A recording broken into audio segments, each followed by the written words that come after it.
विषय चल रहा है बाल विकास एवं शिक्षा शास्त्र। और आगे है इसमें रीड थ्री और ट्रैक है 27। टॉपिक है भग्नाशा कुंठा।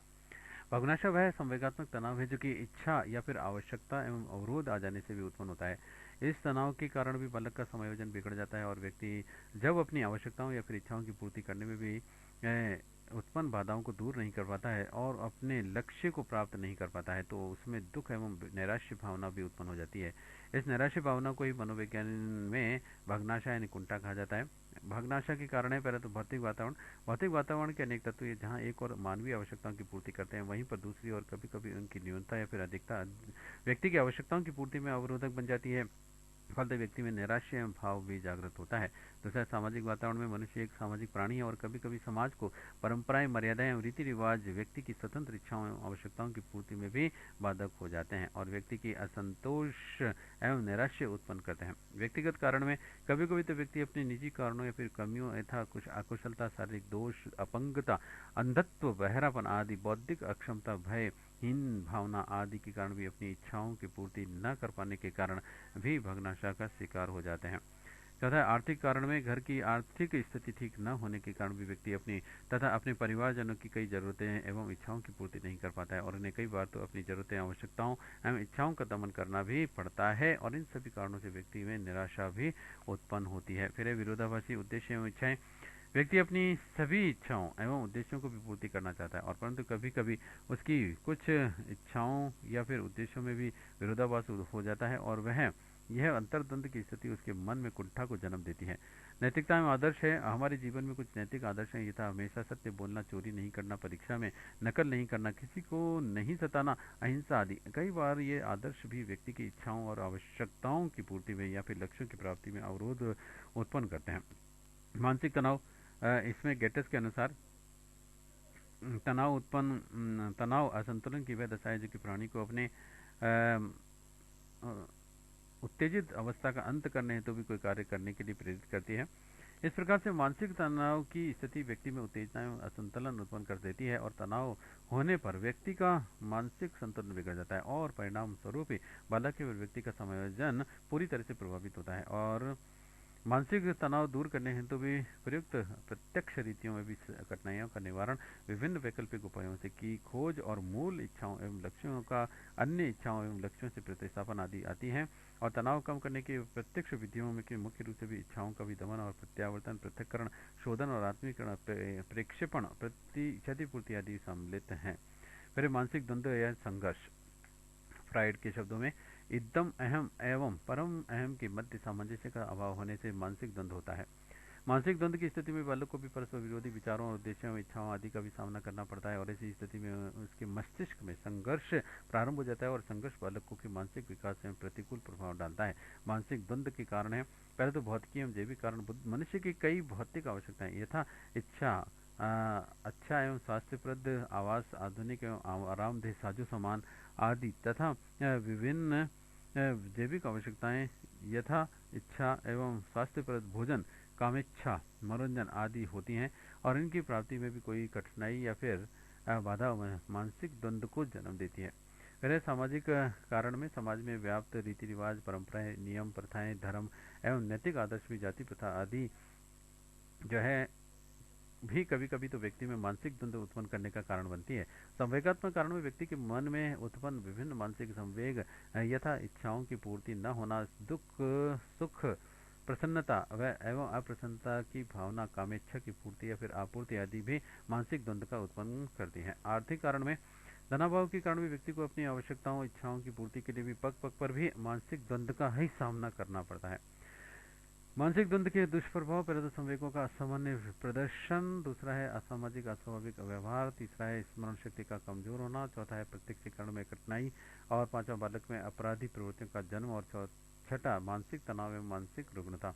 मानसिक द्वंद्व को समाप्त कम करने के उपाय हैं। पहले तो लक्ष्य की प्राप्ति के मार्ग में उत्पन्न बाधाओं एवं रुकावटों को दूर करना और फिर है शोधन, अवांछनीय क्रियाओं को समाज में स्वीकृति क्रिया से मोड़ की ओर मोड़ देना और फिर है पलायन, द्वंद्व उत्पन्न करने वाली परिस्थितियों को अपने दूर से दूर कर देना और लक्ष्यों का प्रतिस्थापन कर दे लेना, फिर तारतम्य स्थापित कर लेना, प्रक्षेपण अर्थात अपनी असफलता का दोषारोपण अन्यों पर भी डालना, और फिर रक्षा युक्तियाँ अन्य जो है तनावपूर्ण चिंता स्थिति का लक्ष्य स्थिति का प्रत्यक्ष समाधान नहीं हो पाता है तो व्यक्ति विभिन्न अप्रत्यक्ष सुरक्षात्मक तरीके भी अपनाता है, जिन्हें की रक्षा युक्तियाँ अथवा मनोरचनाएं कहते हैं।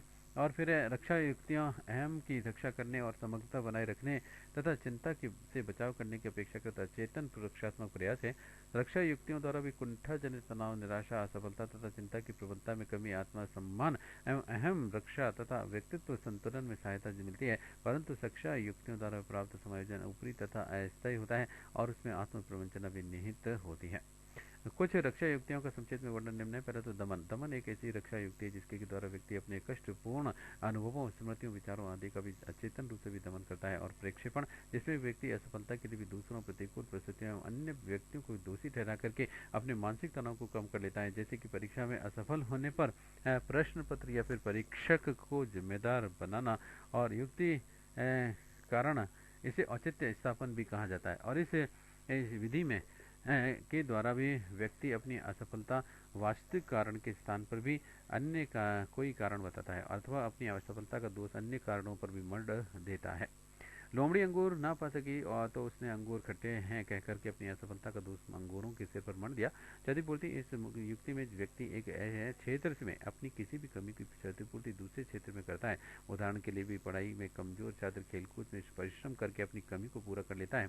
पलायन। पलायन एक ऐसी रक्षा युक्ति है जिसके द्वारा व्यक्ति की कष्टपूर्ण स्थिति या फिर समस्या का सामना करने के लिए स्थान पर उनके पलायन कर जाता है। जैसे कि पत्नी के मर जाने पर व्यक्ति सन्यासी बन जाए। प्रत्यावर्तन। प्रत्यावर्तन में व्यक्ति अपने अतीतकालीन सफल प्रयासों की ओर भी लौटता है। और एक औरत अपनी इच्छा की पूर्ति न होने पर भी बच्चों की तरह रोने लगती है। फिर तादात्मीकरण। इस युक्ति में व्यक्ति किसी भी बड़े व्यक्ति, नेता या फिर अध्यापक की भूमिका का निर्वाह करता है और उनके साथ में एक हो जाने की चेष्टा भी करता है। मार्गांतीकरण में इस युक्ति में व्यक्ति एक क्षेत्र में अपने संवेगों को अन्य किसी भी कार्य से संबद्ध कर देता है। फिर दिवा स्वप्न। वर्तमान की या फिर यथार्थ जीवन की असफलताओं से परेशान होकर के व्यक्ति जब कल्पना लोक में भी विचरण करने लगता है तो वह दिवा स्वप्न कहलाता है। और शेख सिद्धि का स्वप्न इसी युक्ति का उदाहरण है। समायोजन प्रक्रिया में अध्यापकों का योगदान है। एक अच्छी तरह से समायोजित व्यक्ति न केवल अपने ही लिए कल्याणकारी होता है बल्कि वह अपने घर, परिवार, समुदाय एवं समाज के लिए भी वरदान सिद्ध होता है। दूसरी ओर एक कुसमायोजित व्यक्ति न केवल अपने लिए ही आत्मघाती सिद्ध होता है बल्कि उसके दूसरों का भी अहित और अनिष्ट होने की भी पूरी संभावना रहती है। इस दृष्टि से यह अत्यंत आवश्यक हो जाता है कि हमारे विद्यालयों में कुछ ऐसे कदम उठाए जाएं जिनसे कि बालकों को एक भली भांति समायोजित व्यक्तित्व के रूप में भी अच्छी तरह से विकसित किया जा सके। और अध्यापकों के मार्गदर्शन और नेतृत्व में भी ये सब कुछ कैसे किया जा सकता है, इन्हीं उपायों और उपायों को नीचे वर्णन किया गया है। जैसे संतुलित बुद्धि और विकास पर भी ध्यान देना। बालकों का अपने आप में से तथा अपने वातावरण से समायोजन तभी अच्छी तरह से संभव होता है कि जब उनके व्यक्तित्व का संतुलित एवं सर्वांगीण विकास संपादन किया जा सके। और जरूर पाएगा चाहिए प्रयत्न अध्यापक वर्ग द्वारा किए जाने चाहिए। और मात्र शैक्षणिक और बौद्धिक विकास ही नहीं, बालक में शारीरिक, सामाजिक और नैतिक, सौंदर्यात्मक तथा आध्यात्मिक विकास पर भी समुचित ध्यान दिया जाना चाहिए। फिर मूलभूत आवश्यकताओं की पूर्ति हेतु भी प्रयत्न करना। व्यक्ति विशेष के समायोजन की कुंजी मूलभूत आवश्यकताओं की पूर्ति संतोषजनक ढंग से होते रहने से भी निहित रहती है। और जब तक व्यक्ति को अपनी मूल आवश्यकताओं या फिर आकांक्षाओं की पूर्ति की असंतोषजनक राह मिलती रहती है तब तो वह समायोजित अनुभव करता है। और परंतु जैसे ही उसकी आवश्यकताओं की पूर्ति में कोई विघ्न या फिर बाधा आती है और उनकी पूर्ति की भविष्य में भी कोई उम्मीद नहीं बचती है, वह कुसमायोजन का शिकार हो जाता है। और इस दृष्टि से भी अध्यापकों का यह परम कर्तव्य बन जाता है कि वह ऐसी परिस्थितियां और अवसर बालकों को प्रदान करने की भरपूर चेष्टा करे जिसमें कि बालकों की मूलभूत आवश्यकताओं की संतोषजनक ढंग से संतुष्टि होती रहे तथा उनमें कभी भी इनको लेकर के नैराश्य या भग्नाशा की स्थिति पैदा न हो। अपनी ताकत और कमजोरियों का ज्ञान। तनाव, कुंठा और निराशाजनक कुसमायोजन की स्थिति तब पैदा होती है कि जब व्यक्ति विशेष अपनी क्षमता और योग्यता से भली भांति परिचित न होकर के ऊंट पटांग प्रयत्न करता रहता है और कई बार तो वह शक्ति और सामर्थ्य होते हुए भी आगे बढ़ने को हिम्मत नहीं जुटा पाता। इस दृष्टि से अध्यापकों की ये चेष्टा भी होनी चाहिए कि वे अपने विद्यार्थियों को उनकी अपनी कमजोरियों को लेकर के प्रताड़ना तथा आलोचना का शिकार ही न बनाते रहे, बल्कि उन्हें उनकी सभी कमजोरियों तथा बुराइयों के रूप में भी स्वीकार कर सुधरने तथा प्रगति के मार्ग पर आगे बढ़ते रहने के भी भरपूर सहयोग दें। फिर आकांक्षा या फिर महत्वाकांक्षा का उचित स्तर न तय करना। अपनी आकांक्षा या महत्वाकांक्षा का अपनी योग्यता, सामर्थ्य तथा उपलब्ध परिस्थितियों के संदर्भ में सही तरह से तय करने संबंधी चूक विद्यार्थियों को स्कूल समायोजन की दिशा में ले जा सकती है। अतः अध्यापकों का यह कर्तव्य होना चाहिए कि वे अपने विद्यार्थियों को उनकी आकांक्षाओं और महत्वाकांक्षाओं के उचित स्तर पर तय करने में पूरी सहायता करें। तनाव झेलने संबंधी सहनशीलता विकसित करना। अपने आप से तथा अपने वातावरण से ठीक प्रकार से समायोजन तभी संभव होता है कि जब व्यक्ति अपने आप में अथवा इतना सशक्त और समर्थ सिद्ध हो सके कि वह असफलता, निराशा, अंतः द्वंद्व तथा कुंठा से जुड़े हुए विभिन्न प्रकार के तनावों तथा दबावों को झेलने संबंधी आवश्यक सहनशीलता का प्रदर्शन कर सके। अध्यापकों को अपने विद्यार्थियों में ऐसे सभी प्रकार के तनावों तथा दबावों को झेलने की सहन शक्ति विकसित करने के यथासंभव प्रयत्न करने चाहिए। फिर है समाज और संस्कृति की मांगों से पटरी बैठाना। समाज और संस्कृति के रीति रिवाजों, ढंग तथा तरीकों, नियमों तथा परंपराओं से अपने विचारों, मान्यताओं तथा लक्ष्यों की पटरी न बैठने के कारण बालक एवं किशोर कुसमयोजन के शिकार होते देखे जाते हैं। इस दृष्टि से भी अध्यापकों का यह कर्तव्य होना चाहिए कि वे विद्यार्थियों को अपने समाज और संस्कृति की विरासत और मूल्यों में परिचित होने और उनके प्रति सम्मानजनक भाव रखने तथा अपने आप को उनके अनुकूल ढालने में यथोचित मदद करें। फिर स्वस्थ एवं उचित वातावरण का प्रदान करना। अध्यापकों का ये कर्तव्य होता है कि वे इस बात के लिए भी प्रयत्न करें कि बालकों को उनके उचित विकास एवं समायोजन तो वंचित स्वस्थ एवं अनुकूल वातावरण जन्य सुविधाओं और परिस्थितियों को प्राप्ति होती रहे और उन्हें स्वयं भी अपने आप को भी इसके लिए भी इस तरह से तैयार करना चाहिए कि उनकी ओर से बालकों को समुचित स्नेह, उचित देखभाल परामर्श तथा आगे बढ़ने के लिए भी उचित प्रोत्साहन मिलता रहे और जहाँ तक हो सके बालकों की मूलभूत आवश्यकताओं की पूर्ति में अध्यापकों के इस योगदान से पूरी सहायता भी मिलती रहे। और निर्देशन एवं परामर्श की व्यवस्था करना। बालकों में समस्याओं का सामना करने के लिए भी आवश्यक समझ विकसित की जानी चाहिए ताकि समस्याओं का सामना कर उनका उचित समाधान ढूंढते हुए वे ठीक प्रकार से समायोजित रह सकें। और कोशिश यही होनी चाहिए कि बालक अपनी समस्याओं से अपने आप ही निपटे, परंतु इसमें ऐसी कार्यकुशलता विकसित करने हेतु भी अध्यापकों द्वारा सही मार्गदर्शन करना आवश्यक होता है कि इस दृष्टि से प्रत्येक विद्यालय में शैक्षणिक, व्यक्तिगत तथा व्यावसायिक मार्गदर्शन एवं निर्देशन की समुचित व्यवस्था होनी चाहिए ताकि बालकों को अपने आप से भी तथा अपने वातावरण के साथ में जो है समायोजित करने में आवश्यक मदद की जा सके। वस्तुनिष्ठ प्रश्न है, समायोजित व्यक्ति की विशेषताएं हैं। उत्तर है उक्त सभी हैं। एक तो स्वयं एवं वातावरण के मध्य उचित संतुलन, दूसरा स्पष्ट एवं निश्चित लक्ष्य, तीसरा सामाजिकता की भावना। फिर नेक्स्ट प्रश्न, बालक के समायोजन को प्रभावित करने वाला कारक नहीं है जो इसमें है शारीरिक अक्षमता, भग्नाशा, मानसिक द्वंद्व एवं तनाव और उक्त कोई नहीं। तो इसमें उत्तर है उक्त कोई नहीं है।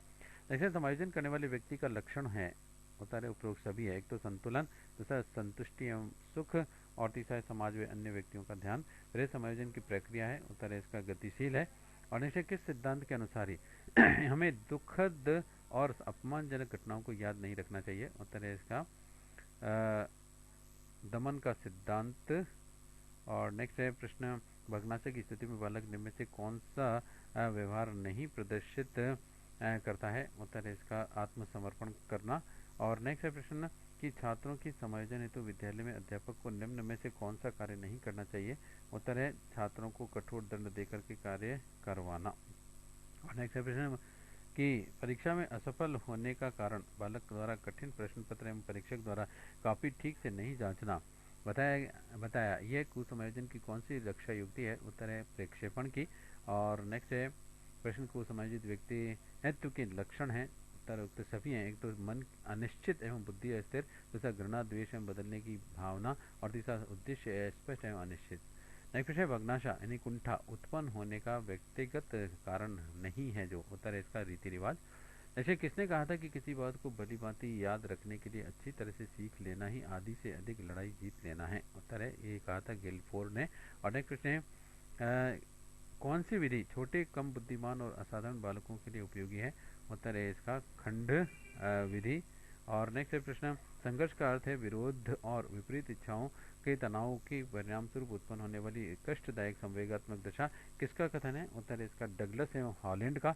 और नेक्स्ट प्रश्न, किस स्मृति में हमें अपने पिछले अनुभवों का पुनः स्मरण करने के लिए भी प्रयास करना चाह पड़ता है? उत्तर है सक्रिय स्मृति, जिससे समायोजन दूषित हो जाता है। उत्तर है उक्त सभी से, एक तो भग्नाशा से, दूसरा संघर्ष से और तीसरा मानसिक